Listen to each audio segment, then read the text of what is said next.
আজকের রেসিপি হচ্ছে ডিমের অমলেট কারি, যার জন্য নিয়েছি আদা রসুন পেস্ট করে, কাঁচা লঙ্কা নিয়েছি, সঙ্গে নিয়েছি টমেটো পেস্ট করে, তারপর নিয়েছি ধনেপাতা। এদিকে আমি ডিম ভালো করে ধুয়ে নিয়েছি। কড়াই গরম হওয়ার পর দিয়ে নিয়েছি অয়েল দেওয়ার পর পেঁয়াজ পেস্ট করে রাখা দিয়ে নিয়েছি। তোমরা চাইলে থেতো করে দিতে পারো, কাট করেও দিতে পারো, আমি পেস্ট করে নিয়েছি।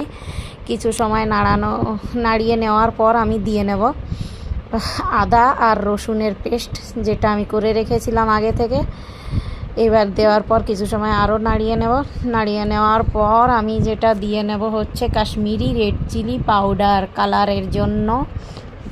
দেওয়ার পর আবার একটু নাড়িয়ে দিয়ে নেব হলুদ লবণ কিন্তু তোমরা তোমাদের পরিমাণ মতো দিতে পারো। আমি আমার হিসাবে দিয়েছি, কেননা সবজি তো সবাই একরকম রান্না করে না। আমি এদিকে দিয়ে নিয়েছি হচ্ছে জিরে আর ধনিয়া পাউডার, যেটা দিয়ে নেব। তোমরা বেটেও দিতে পারো, আমি পাউডার দিয়ে নিয়েছি। এবার আমি টমেটো পেস্ট করে রাখা দিয়ে নিয়েছি। দিয়ে নেওয়ার পর দিয়ে নেব বাটি ধুয়ে জল দিয়ে নিয়েছি। এবার দিয়ে নেব যেটা হচ্ছে ঝালওয়ালা লঙ্কা পাউডার। এরপর একটু নাড়িয়ে নেব, ভালো করে নাড়িয়ে দিয়ে নেব স্বাদ অনুসার লবণ, কেননা অমলেটেও দেবো, এই জন্য পরে আবার একটু দেখে নেব। দিয়ে নিয়েছি মিট মশলা দেওয়ার পর আমি ঢাকা দিয়ে এদিকে মশলা কষাতে রেখেছি। এদিকে আমি ডিমের অমলেট তৈরি করে নেব, যার জন্য পেঁয়াজ কুচি আর লঙ্কা কুচি দিয়ে নিয়েছি, সামান্য একটু লবণ, তারপর দিয়ে নেব হলুদ, দিয়ে আমি ভালো করে ফেটে নেব। বাটিটা ছোট হয়ে গেছে, এই জন্য আমি পরে আবার বড় বাটিতে নিয়ে নেব।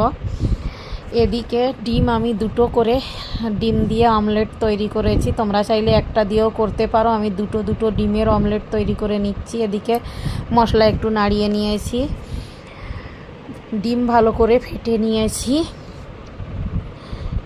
ফেটে নেওয়ার পর দিয়েছি প্যানের উপর দিয়ে নিয়েছি একটু অয়েল দেওয়ার পর দিয়ে নিয়েছি জিরে দেওয়ার পর জিরে ফুটে ওঠার পর আমি দিয়ে নেব ডিম, যেটা আমি ফেটে রেখেছি। ডিম দেওয়ার পর আমি ভালো করে ঘুরিয়ে ডিমটা ভেজে নেব, উপর নিচে করে।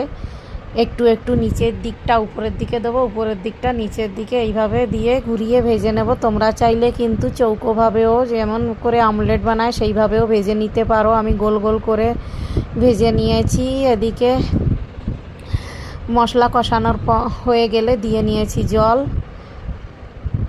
জল দেওয়ার পর যখন জলটা ফুটে উঠেছে, তখন দেখো আমার ডিমের অমলেট তৈরি করে নিয়েছি। এবার আমি দিয়ে নিয়েছি অমলেট, দেখতে পারছো 4টে অমলেট তৈরি করেছিলাম।